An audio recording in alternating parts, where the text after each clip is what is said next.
Bom dia, boa tarde, queridos irmãos. Aqui é Jorge Campos. Vivemos numa sociedade em que há certas tendências, e uma das tendências que estão a existir na sociedade, a acontecer nas sociedades à volta do mundo, é que o mundo está cada vez, de dia a dia, a ficar mais irreligioso. Isto é, está a ficar mais e mais, de dia a dia, desinteressado na religião. Sim, há exceções em certas áreas, há exceções em certos grupos, mas de uma maneira geral vê-se essa tendência. Uma revista chamada The Economist, o Economista, na página 41 da edição de 13 de agosto de 2016, num artigo, digamos assim, traduzido, que diz a ilha cética, que isto é a ilha que não está a acreditar nas coisas de Deus, e aí então menciona que a Inglaterra, particularmente a Bretanha, está a ficar-se cada vez mais irreligiosa. Depois diz que o país vê-se muitas igrejas, diz aqui cerca de centenas de igrejas, ou prédios de igrejas, que estão a ficar deconsecrados, isto é, estão a ficar secularizados, isto é, estão a tirar estes prédios e estão a fazer agora bares e restaurantes desses prédios ou casas de luxo, porque simplesmente essas congregações, esses grupos de pessoas religiosas que iam a essa igreja, simplesmente já não vão e por causa das despesas têm que acabar por vender esses prédios. Queridos irmãos, esta tendência mundial que está a acontecer em que as pessoas estão a ficar mais irreligiosas é simplesmente um sintoma da sociedade. E este sintoma está a afetar pessoas, digamos assim, que estão a aprender a verdade, mas quando ouvem certas partes da verdade, não respondem, não reagem de uma maneira ativa. E muito poucas pessoas, na realidade, se comprometem a mudar a sua vida para fazerem a vontade do Pai. Ou, noutras palavras, muitas poucas pessoas não se submetem à sua vontade, isto é, à vontade do Deus Pai. Ou, de outras maneiras, não se submetem ao governo de Deus. E isso é o que está a acontecer hoje em dia no mundo. As pessoas não se estão a sujeitar à vontade do Pai, ao governo de Deus, ou, noutras palavras, às leis de Deus. Vejam, por exemplo, se faz favor, em Oséias, capítulo 4, Oséias, capítulo 4, Daniel, Oséias, capítulo 4, vamos ler no versículo 6. Oséias 4, versículo 6 diz: o meu povo está sendo destruído. E, queridos irmãos, ao fim, podemos começar a dizer, olha, o povo israelita é o povo de Deus, está claro, mas ao fim de tudo, todas as pessoas são pessoas que Deus quer que venham a ser seus filhos e suas filhas. E por isso o meu povo está sendo destruído. As populações, as pessoas no mundo estão a ser destruídas porque lhe falta o conhecimento. Qual conhecimento?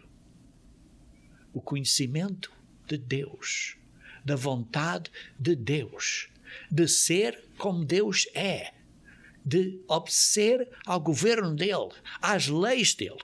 Diz assim, porquê? Porque tu, o sacerdote, porque os líderes rejeitaram o conhecimento, porque os líderes, os ministros, não estão a pregar a verdade de Deus, a vontade de Deus, que precisamos de obedecer às leis de Deus. E sim, também eu te rejeitarei, para que não sejas sacerdote diante de mim, visto que te esqueceste da lei do teu Deus. As pessoas esqueceram-se dos mandamentos da lei de Deus, esqueceram-se que essa é a vontade do Pai, e por isso diz também: eu me esquecerei de teus filhos.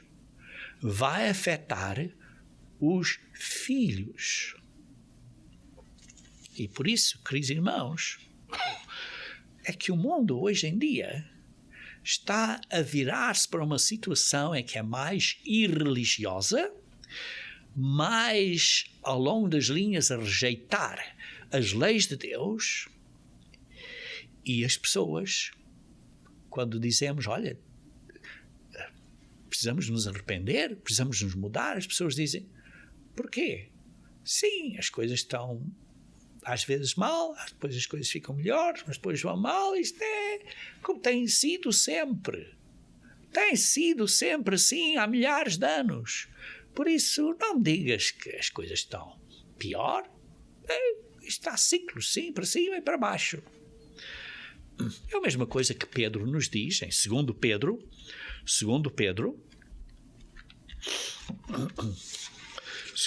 capítulo 3. 2 Pedro, capítulo 3. Vamos começar a ler do versículo 3.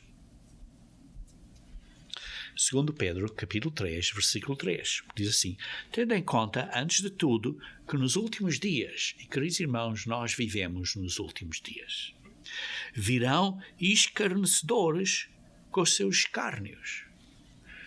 As pessoas a dizerem: não me digas isso, sempre houve estes problemas, fica pior, depois fica melhor. Isto tem acontecido sempre. Andando segundo as suas próprias paixões e dizendo: onde está a promessa da sua vinda? Não me digas que a vinda de Cristo está perto. Pessoas têm dito isso há milhares de anos. Porque desde que os pais dormiram, todas as coisas permanecem como desde o princípio da criação. Tudo continua na mesma. Tudo continua na mesma. É o que as pessoas dizem: não te preocupes, tudo continua na mesma. Vejam um bocadinho mais adiante, no versículo 9. Não retarda o Senhor a sua promessa, como alguns a julgam demorada. Pelo contrário, Ele é longânimo para convosco. Deus é longânimo para convosco, não querendo que nenhum pereça. Deus não quer que você morra. Deus não quer que você pereça. Mas o que Ele quer é, senão, que todos cheguem ao arrependimento. Todos cheguem ao arrependimento. Deus quer que você se arrependa, que os seus amigos se arrependam. E por isso Deus é paciente. Tem muita paciência. Isso é o que Deus quer. Virá, entretanto, como um ladrão, o dia do Senhor, no qual os céus passarão com estrepitoso estrondo e os elementos se desfarão abrasados, também a terra e as obras que nela existem serão atingidas, visto que todas estas coisas vão ser assim desfeitas. Vai vir o dia em que Deus vai trazer este julgamento final ao mundo. Vai haver um dia em que tudo vai ser destruído. Deveis ser tais como os que vivem em santo procedimento e piedade. Precisamos ter cuidado para vivermos em santo procedimento e piedade. Isto, ao fim de contas, é o ponto final da profecia. É a razão da profecia. É para nós mudarmos a nossa maneira de vivermos, para nos arrependermos, para que vivamos em santo procedimento e piedade. Isto é a meta. Esperando e apressando a vinda do dia de Deus, do dia do Senhor, do dia de Deus, por causa do qual os céus incendiados serão desfeitos e os elementos abrasados se derreterão. Nós, porém, segundo a sua promessa, esperamos novos céus e nova terra. Essa é a nossa verdadeira esperança. Não está aqui simplesmente a falar do mundo da manhã, como nós falamos daquele milénio, depois da vinda de Cristo. Não está a falar do período depois do milénio, do julgamento do trono branco, mas está a falar do período depois disso, quando tudo vai ser queimado, e então haverá um novo céu, ou novos céus, e nova terra. É o que diz aqui. Nos quais habita justiça. Queridos irmãos, o nosso goal, o nosso ponto de espera, a nossa meta, não é simplesmente o milénio. É mais do que o milénio. Sim, temos a meta inicial que vemos agora, que é a primeira ressurreição, que é para depois reinarmos com Cristo e reinarmos com Ele eternamente, mas inicialmente por 1000 anos. Mas a grande meta final é os novos céus e a nova terra que existirão, nos quais habita justiça. Queridos irmãos, esse é a vontade de Deus. A vontade de Deus é que haja justiça. Por isso é que devemos buscar o reino de Deus e a sua justiça, que é a maneira de vivermos agora para nos qualificarmos para podermos reinar no mundo da amanhã. Porque nesse mundo a justiça habitará. Isto é, haverá justiça. E por isso, queridos irmãos, Deus tem um plano. Deus tem um plano para restaurar tudo para uma condição melhor do que existe hoje. Deus tem um plano para fazer tudo muito melhor. Muito melhor. Vejam comigo, se faz favor, em Atos, capítulo 3, quando Pedro deu o seu sermão aqui no dia de Pentecostes. Atos, capítulo 3, diz assim, começando a ler quer dizer, isto, aliás, perdão, foi depois do dia de Pentecostes. Atos, capítulo 3, versículo 17. E agora, irmãos, eu sei que o fizestes por ignorância. E como também as vossas autoridades. Mas Deus assim cumpriu o que dantes anunciara por boca de todos os profetas, que o seu Cristo havia de padecer. Arrependei-vos, pois, e convertei-vos, para serem cancelados os vossos pecados. Pedro está aqui a dizer é que precisamos nos arrepender. Precisamos nos converter. Precisamos nos mudar, a fim de que da presença do Senhor venham tempos de refrigério e que envie Ele o Cristo, que já vos foi designado, Jesus, ao qual é necessário que o céu receba até aos tempos da restauração de todas as coisas. de que Deus falou por boca dos seus santos profetas desde a antiguidade. Jesus Cristo está no céu, ele voltará à terra, que é os tempos da restauração de todas as coisas. Todas as coisas vão ser restauradas na terra. Tudo vai ser restaurado. Tudo. E a restauração final vai ser que vai haver novos céus e nova terra. Mas tudo vai ser restaurado. Tudo. Então, onde é que isto começou a ir errado? Onde é que isto começou a andar errado?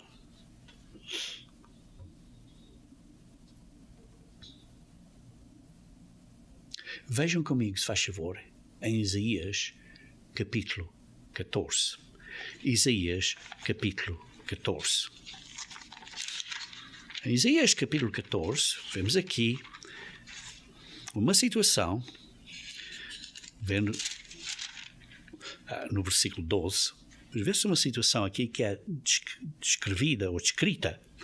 Como caíste do céu, ó estrela da manhã, filho da alva. Como foste lançado por terra, tu que debilitavas as nações. Foste lançado para a terra. Está aqui a falar um período do passado em que Satanás foi atirado para a terra. Porquê?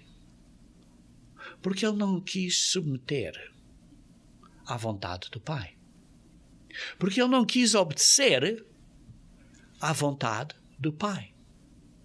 Ou, noutras palavras, não quis obedecer ou submeter ao governo de Deus. E por isso foi atirado para a terra. Queridos irmãos, vejam também aqui, em Gênesis, capítulo 1.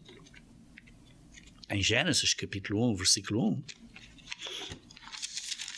1. Vemos que no princípio criou Deus os céus e a terra. Sim, no princípio criou Deus os céus e a terra. Como é que ele os criou? Quando ele os criou, vejam aqui, mantenham o dedo aí em Gênesis capítulo 1, porque vamos voltar aí, mas vejam aqui em Jó 38. Jó 38. Vamos começar a ler do versículo 4. Jó 38, versículo 4.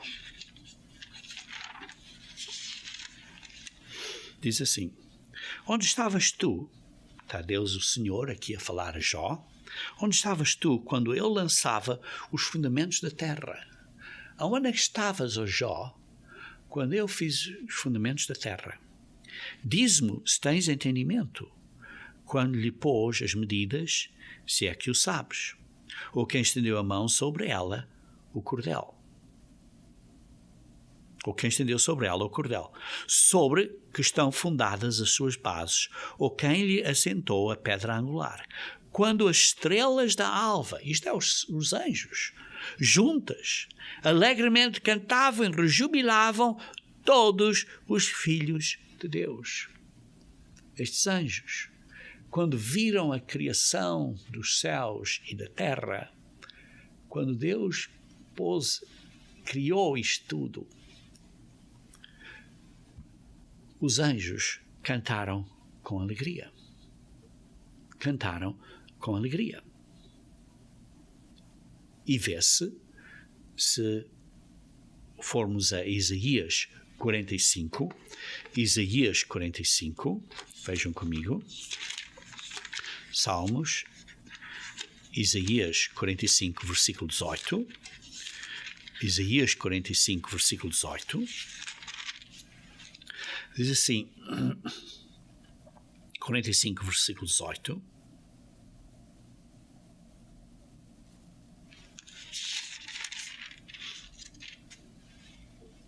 porque assim diz o Senhor, que criou os céus, o Deus que formou a terra, que a fez e a estabeleceu, que não a criou para ser um caos. Não a criou para ser tohu, em hebraico. Não criou a terra para ser um caos, mas para ser habitada. Eu sou o Senhor e não há outro. Quando Deus criou a terra, a criou para ser habitada. Os anjos rejubilaram e cantaram de alegria porque estava tão lindo. E por isso, continuando a ler então em Gênesis capítulo 1, versículo 1, é que diz: no princípio Deus criou os céus e a terra. Os anjos cantaram de alegria, que estava lindo, lindíssimo. Deus disse, como lemos em Isaías 45:18, que não o criou para ser um caos. Não o criou tudo numa beleza, que os anjos cantaram de alegria, que era uma beleza, era uma coisa lindíssima. E depois no versículo 2, vemos o resultado de quando Satanás foi atirado para a terra, como lemos em Isaías 14:12, porque ele desobedeceu às leis de Deus e disse assim: a terra, porém, estava sem forma e vazia. Tohu e Baú. A terra tornou-se completamente sem forma, numa confusão e em completamente desperdício.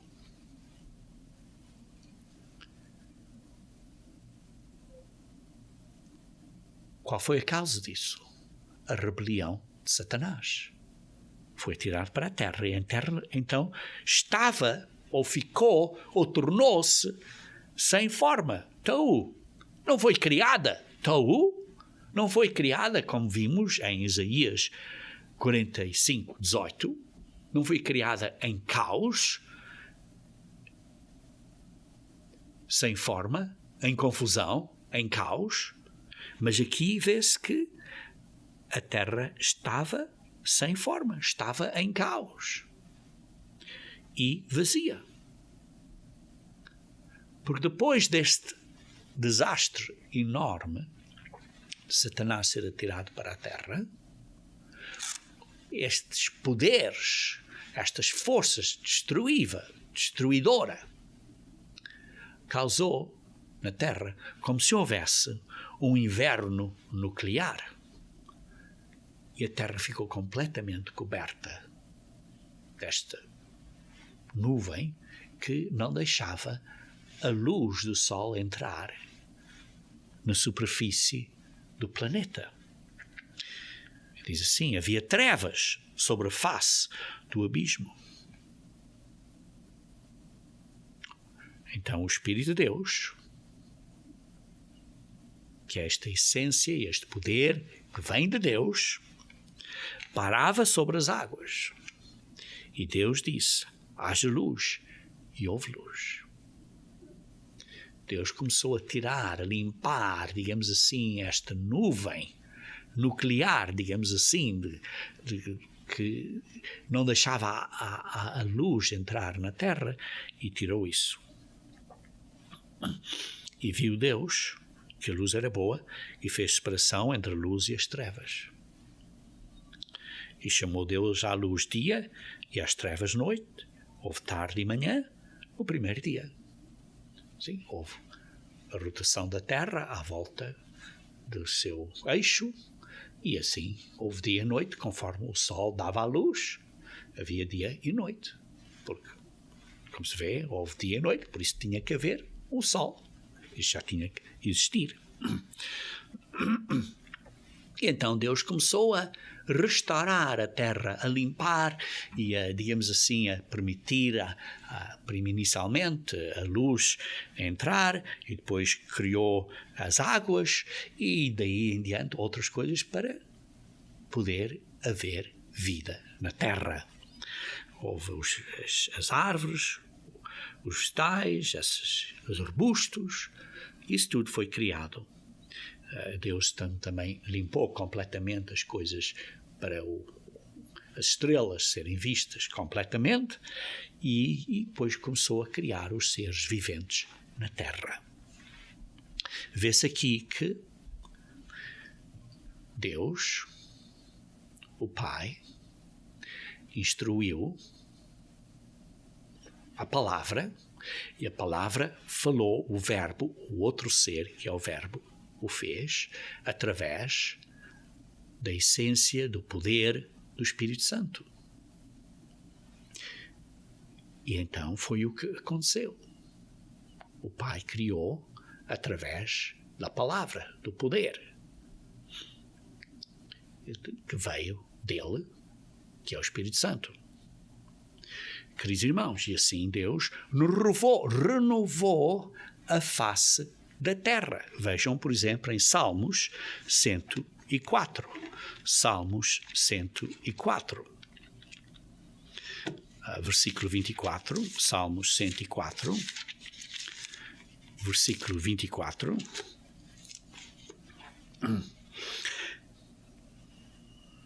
Salmos 104, versículo 24. Que variedade, Senhor, nas tuas obras, todas com sabedoria as fizeste. Cheia está a terra das tuas riquezas. Eis um mar vasto, imenso, no qual se movem seres sem conta, animais pequenos e grandes.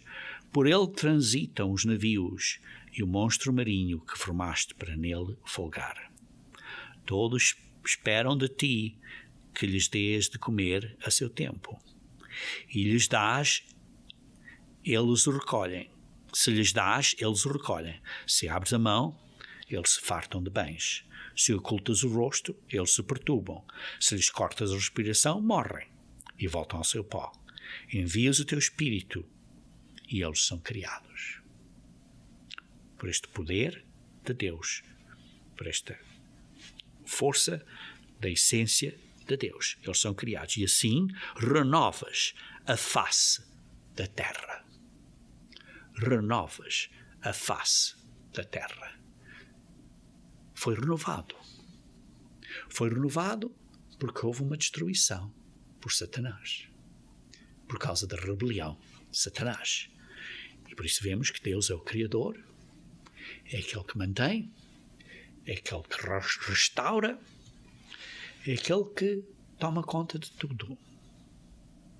E assim ele restaurou a terra, vê-se que tudo ficou muito bom, e assim os homens, a humanidade, viveu na terra, até Satanás afetar o Adão e a Eva com as suas mentiras, e eles então também rejeitaram o governo de Deus. Não obedeceram à vontade do Pai. E é o que tem acontecido desde então à humanidade inteira. Vejam comigo em 2 Coríntios, capítulo 4. 2 Coríntios, capítulo 4. Vejam a começar do versículo 2. Diz assim: ora, além disso, o que se requer dos dispenseiros, isto é, dos gerentes, é que cada um deles seja encontrado, estou a ler do 1 Coríntios, eu disse que era 2 Coríntios, deixe-me então voltar a 2 Coríntios, capítulo 4, versículo 2. Diz assim: pelo qual rejeitamos as coisas que por vergonhosas se ocultam, não andando com astúcia nem adulterando a palavra de Deus, antes nos recomendamos à consciência de todo o homem, na presença de Deus, pela manifestação da verdade. Mas, se o nosso Evangelho, se a boa nova do reino de Deus ainda está encoberto, se o Evangelho está encoberto, é para os que se perdem que está encoberto. Sim, se nós estamos a pregar, estamos a dizer a verdade, e as pessoas não entendam, é porque está encoberto. Nos quais o Deus deste século, que é Satanás, cegou o entendimento dos incrédulos, para que lhes não resplandeça a luz do Evangelho da glória de Cristo, o qual é a imagem de Deus. Aqui, a boa nova da glória de Cristo. A boa nova de Cristo reinar em nós. Satanás não quer que esta boa nova chegue a nós. Quer nos enganar. Por quê? Porque ele quer que nós não venhamos a ter, como diz aqui, a refletir, a resplandecer a luz da boa nova da glória de Cristo em nós. Isto é, ele não quer que Cristo viva em nós. Porque se Cristo vive em nós, nós estamos a submeter à vontade do Pai, a viver de uma maneira que é agradável a Deus. E ele não quer isso. E por isso ele nos engana. Ele nos engana. E por isso, queridos irmãos, Deus tem um plano de restauração. E o plano de restauração não é simplesmente restaurar a terra, mas o plano de restauração é um plano de restauração, ou digamos assim, de criação de filhos e filhas dele.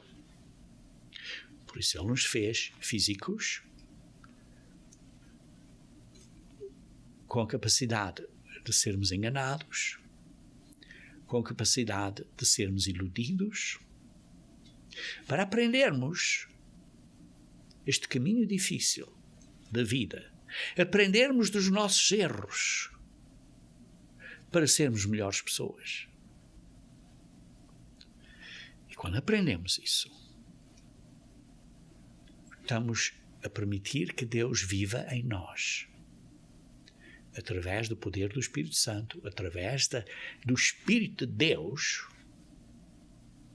desta essência que vem do Pai através de Cristo, para nós nos mudarmos, para seguirmos o exemplo de Cristo. Porque, ao fim de contas, isso é parte de trazer o governo de Deus a reinar na nossa vida, para nós nos submetermos à vontade do Pai. E ele igualmente vai fazer isso a governos do mundo.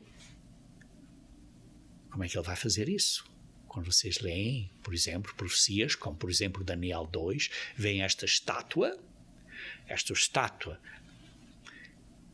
no período do tempo dos fins, tem estes pés, com os 10 dedos, que vão ser destruídos por esta rocha, por esta pedra que não é formada por um homem. E esta pedra, como leem em Daniel 2, versículo 44, representa o governo de Deus.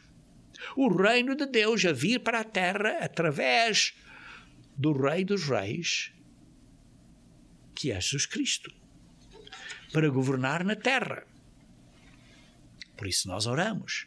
Venha o teu reino, seja feita a tua vontade. Isto é o que estamos a orar. Para o reino de Deus vir para a terra, para a vontade de Deus ser feita na terra. Isto é o que nós estamos a orar, continuamente.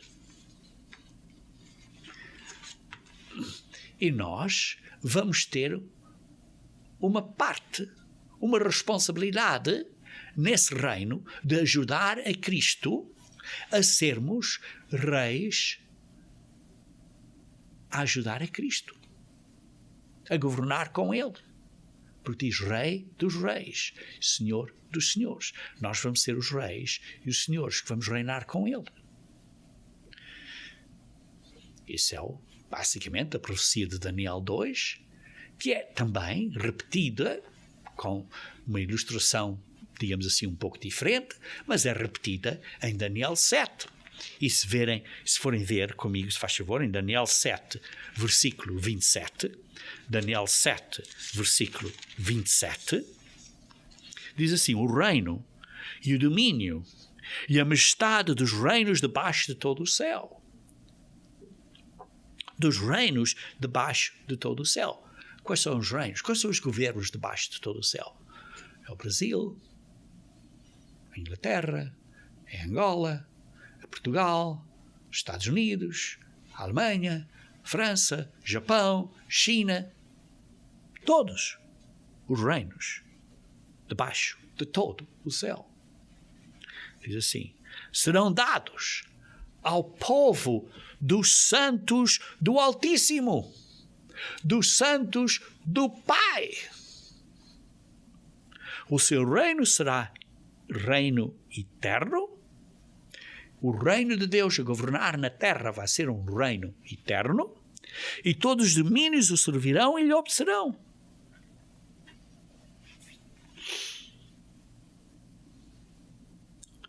Esse reino vai ser dado ao povo dos santos. Quem é o povo dos santos? São os membros da verdadeira Igreja de Deus que se estão a arrepender, que se estão a mudar para serem obedientes,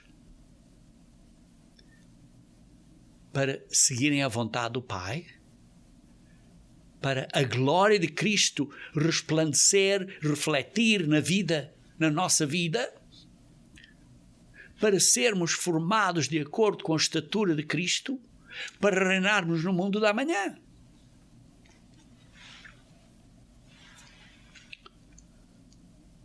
Queridos irmãos, essa é a profecia do mundo vindouro, que os profetas no Antigo Testamento dizem continuamente. Por exemplo, em Isaías capítulo 2.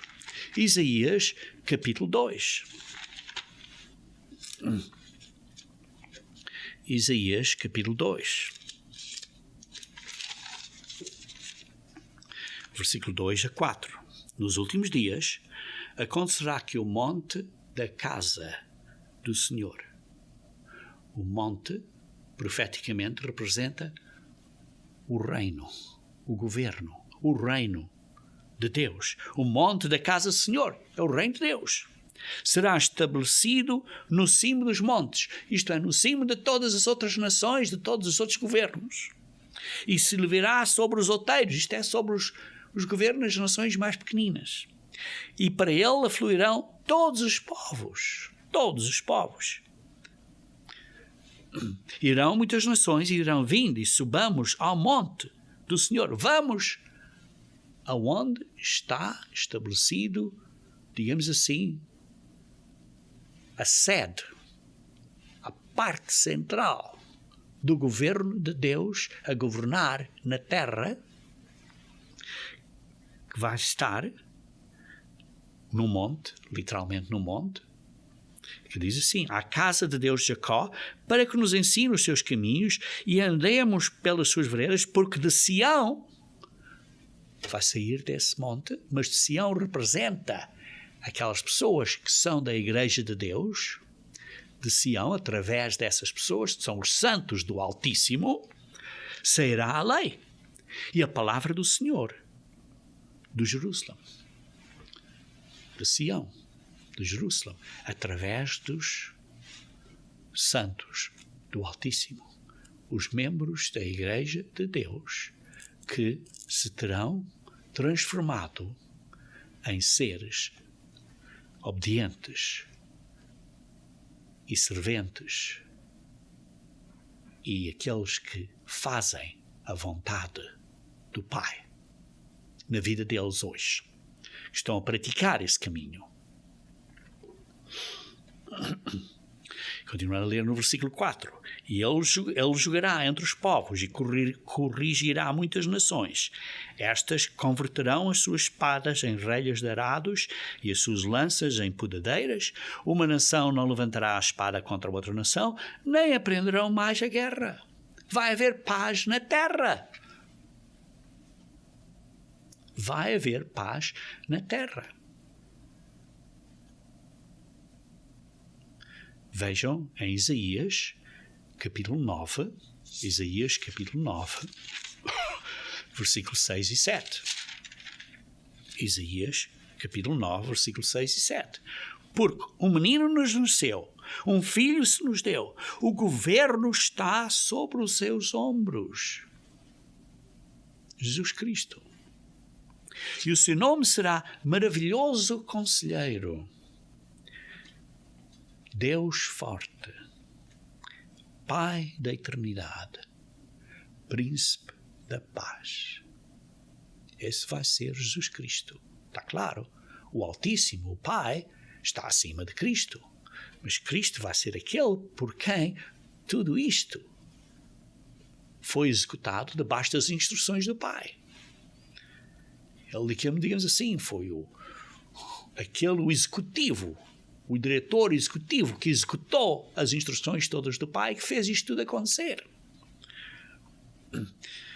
Versículo 7. Para que se aumente o seu governo e venha paz sem fim sobre o trono de David e sobre o seu reino, para o estabelecer e o firmar mediante o juízo e a justiça, desde agora e para sempre. O zelo do Senhor dos Exércitos fará isto. Isto é o que Deus quer.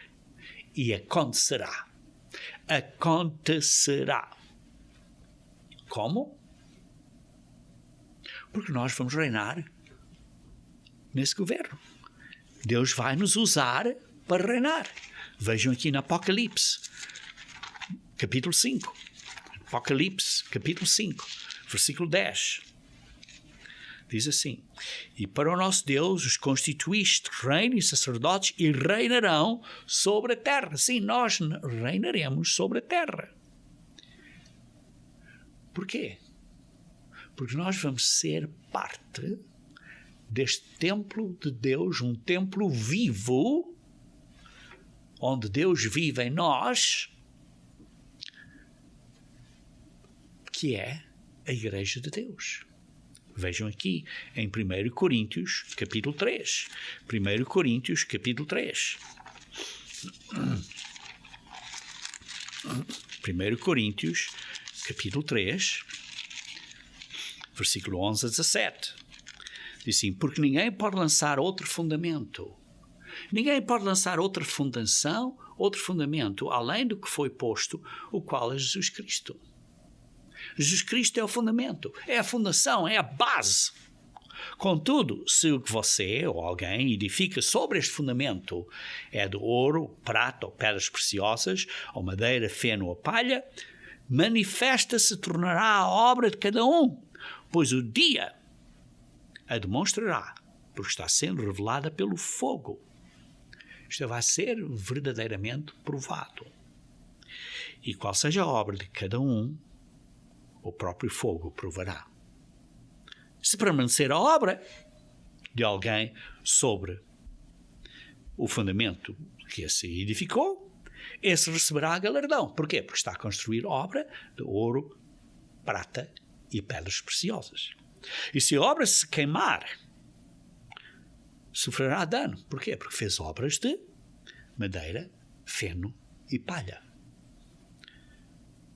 Mas esse mesmo será salvo, todavia, como que através do fogo. Não sabeis que sois o santuário de Deus e que o Espírito de Deus habita em vós? Não entendem, vocês, que somos o templo de Deus, somos o santuário de Deus e que o Espírito de Deus habita em nós? O Espírito de Deus habita em nós. Se alguém destruir o santuário de Deus, Deus o destruirá. Porque o santuário de Deus, que é o templo de Deus, que sois vós, é sagrado. Porque temos o Espírito Santo de Deus. Somos sagrados porque temos o Espírito Santo de Deus. Temos esta essência do Pai, através de Cristo, que nos faz ser filhos e filhas dele. E por isso Cristo vive em nós, Deus vive em nós, e por isso somos o santuário de Deus. Vejam, por exemplo, em Efésios capítulo 2. Efésios capítulo 2. Versículos 19 a 22. Diz assim: assim, já não sois estrangeiros e peregrinos, mas concidadãos dos santos, e sois da família de Deus. Sois da família de Deus. Temos o Espírito Santo de Deus. Estamos a refletir a glória de Jesus Cristo na nossa vida. Estamos a viver de uma maneira diferente. E então estamos a edificar o templo de Deus. E as nossas obras que ajudam outros irmãos a crescer na verdade são obras de ouro, prata e pedras preciosas. Se as nossas obras não estão a ajudar outros irmãos a crescer na verdade, seja o que estejamos a fazer, essas coisas vão ser queimadas pelo fogo. São coisas temporárias, vamos sofrer dano. Queridos irmãos, estamos a exemplificar na nossa vida uma obra de ouro, prata, pedras preciosas, ou não?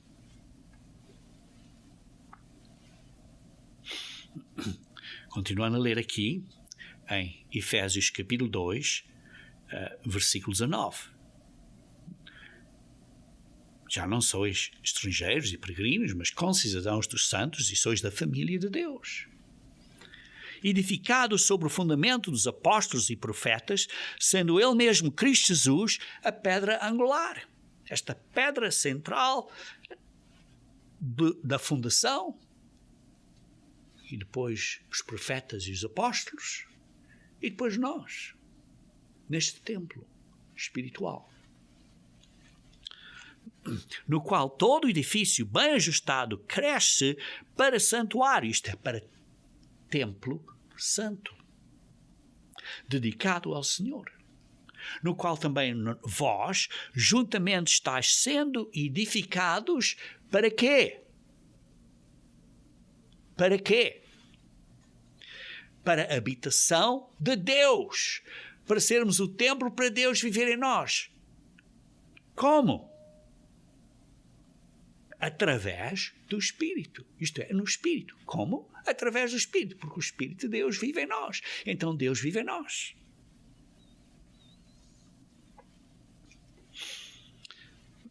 Vejam, por exemplo, também Colossenses capítulo 1.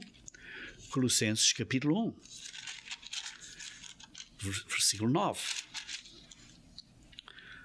Diz assim: por esta razão, também nós, desde o dia em que o ouvimos, não cessamos de orar por vós e de pedir que transbordeis de pleno conhecimento da sua vontade. Precisamos de entender qual é a vontade do Pai.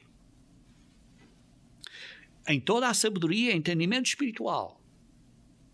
Precisamos de entender, crescer no conhecimento da verdade e praticar isso com graça, a fim de viveres de modo digno do Senhor para o seu inteiro agrado.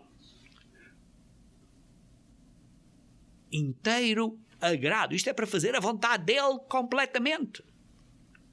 Frutificando em toda boa obra e crescendo no pleno conhecimento de Deus, da vontade de Deus, que é baseada nas leis de Deus, e a vontade de Deus é exemplificada pelo governo de Deus. Sendo fortalecidos com todo o poder, segundo a força da sua glória, em toda a perseverança e longanimidade com alegria, dando graças ao Pai, que vos fez idôneos, isto é, coparticipantes da herança, à parte que vos cabe da herança dos santos na luz. Queridos irmãos, precisamos de crescer no conhecimento da vontade do Pai, precisamos de crescer no conhecimento de Deus, no conhecimento de Cristo, que é o nosso modelo, porque Ele é a imagem do Pai. Isso é que precisamos estar a crescer.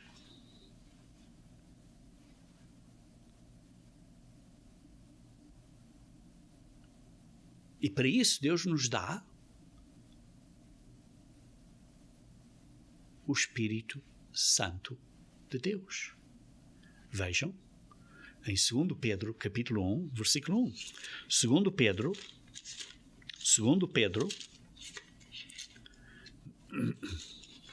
capítulo 1, versículo 1. Simão Pedro, servo e apóstolo de Jesus Cristo, aos que conosco obtiveram fé. O começo disto é fé. Igualmente preciosa na justiça. Temos que habitar na justiça. Temos que buscar a justiça de Deus. Buscar o reino de Deus e a sua justiça. Justiça do nosso Deus e Salvador, Jesus Cristo. Do nosso Deus e Salvador, Jesus Cristo. Graça e paz a vos sejam multiplicados no pleno conhecimento de Deus e de Jesus, nosso Senhor.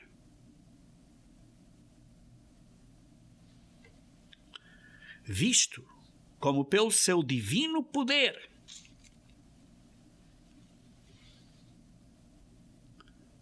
é o poder do Espírito Santo de Deus, desta essência que vem do Pai. Nos têm sido doadas todas as coisas que conduzem à vida eterna, e à piedade, isto é, de vivermos como Deus é, pelo conhecimento completo daquele que nos chamou para a sua própria glória e virtude, pelos quais nos têm sido doadas todas as preciosas e muito grandes promessas, para que por elas vos tornais coparticipantes da natureza divina. Para sermos coparticipantes da natureza divina, livrando-vos da corrupção das paixões que há no mundo. Queridos irmãos, recebemos este divino poder para nos ajudar a mudar, a transformar por dentro.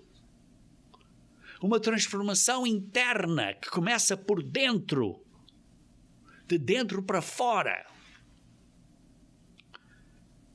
Livrando-nos das paixões que há no mundo. Quais são as paixões que há no mundo? São os frutos da carne. Ou digamos assim, as obras da carne. Vejam comigo quais são essas em Gálatas capítulo 5. Gálatas capítulo 5, versículos 19 a 21. Ora, as obras da carne são conhecidas e são prostituição, impureza, lascívia, idolatria, feitiçarias, inimizades. Queridos irmãos,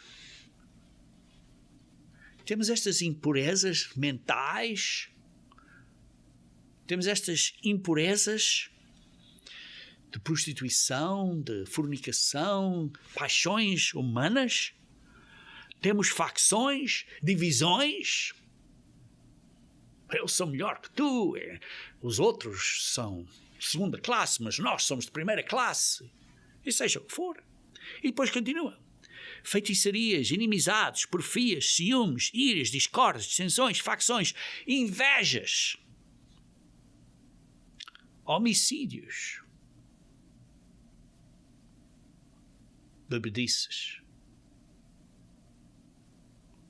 obras da carne, glutonarias e coisas semelhantes a estas. Queridos irmãos, temos que vencer isto. Temos que mudar. Isto tem que ser mudado. Isto começa cá por dentro. Que é um novo coração e uma nova mente. É a nova aliança através do poder do Espírito Santo de Deus.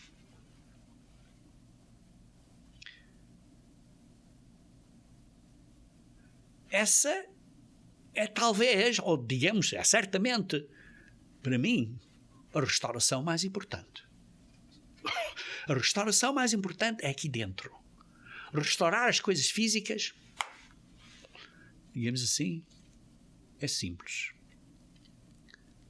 Mas restaurar o homem e a mulher que está a ir no caminho errado, e mudar, e arrepender-se, e mudar, e viver, e transformar a sua mente para seguir a vontade do Pai, isso é um milagre. Isso é um milagre.